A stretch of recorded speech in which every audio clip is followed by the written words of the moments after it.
Solve करते हैं question number 2।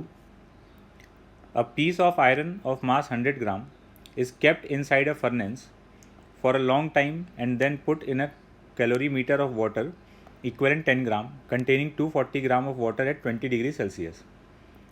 The mixture attains an equilibrium temperature of 60 degrees Celsius. Find the temperature of the furnace. Specific heat capacity of iron is 470. Situation ये है कि हम लोगों ने एक पीस ऑफ आयरन को एक फर्नेस में डाला। फर्नेस का टेम्परेचर पता नहीं है, मान लेते हैं T0 है। तो इसको लंबे समय तक एक फर्नेस में रखा तो ये फर्नेस का टेम्परेचर अटेन कर लिया T0। अब इस हीटेड पीस ऑफ आयरन को एक कैलोरीमीटर में डाला गया। Calorimeter is a container. तो इस कंटेनर में डाला गया, जिस कंटेनर में ऑलरेडी 240 ग्राम ऑफ वाटर है एट 20 डिग्री सेल्सियस। तो जब ये पीस इसमें जाएगा तो हीट का लेन देन होगा और फाइनली ये सिस्टम एक कॉमन टेम्परेचर पे पहुंच जाएगा। वो कॉमन टेम्परेचर हम लोग को दिया हुआ है 60 डिग्री सेल्सियस। तो हम लोग को ये बताना है कि फर्नेस का टेम्परेचर क्या रहा होगा, मतलब ये T0 का वैल्यू फाइंड करना है। जो टेम्परेचर आयरन ब्लॉक ने अटेन कर लिया फर्नेस में डालने के बाद, वही फर्नेस का टेम्परेचर है। तो हम लोग को T0 फाइंड करना है और हम लोग को फाइनल इक्विलिब्रियम टेम्परेचर गिवन है 60 डिग्री सेल्सियस। इस कैलकुलेशन के प्रोसेस में हम लोग को कैलोरीमीटर का एक डेटा दिया हुआ है कि इसका water equivalent of calorimeter is 10 ग्राम। इसका मतलब ये हुआ कि जब हम लोग कैलोरीमीटर के लिए हीट का कैलकुलेशन कर रहे होंगे तो हम उसको 10 ग्राम वाटर से रिप्लेस कर सकते हैं फॉर हीट एक्सचेंज। दूसरा बात यह है कि वाटर का स्पेसिफिक हीट 4200 जूल पर केजी पर डिग्री सेल्सियस है।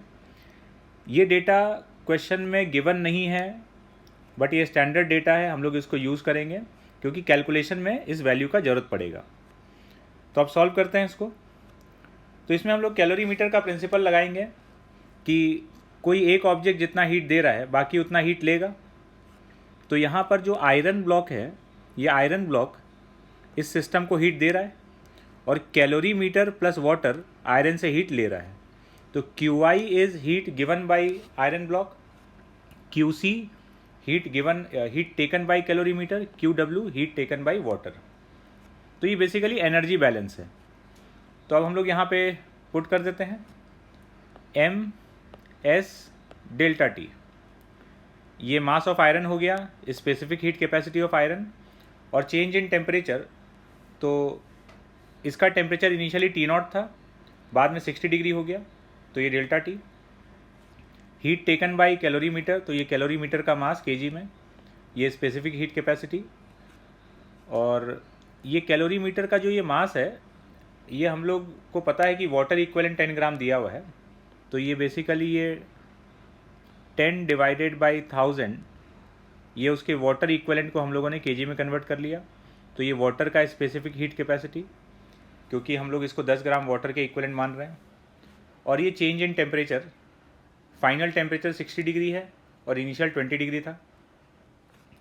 और ये जो उसमें सही में वाटर है 240 ग्राम, ये उसका कैलकुलेशन, मास, स्पेसिफिक हीट कैपेसिटी और ये चेंज इन टेम्परेचर। तो इस इक्वेशन को सॉल्व कर लेंगे तो हम लोग को टेम्परेचर मिल जाएगा 953.6 डिग्री सेल्सियस। आंसर में इसको राउंड ऑफ करके दिया हुआ है 950 डिग्री सेल्सियस।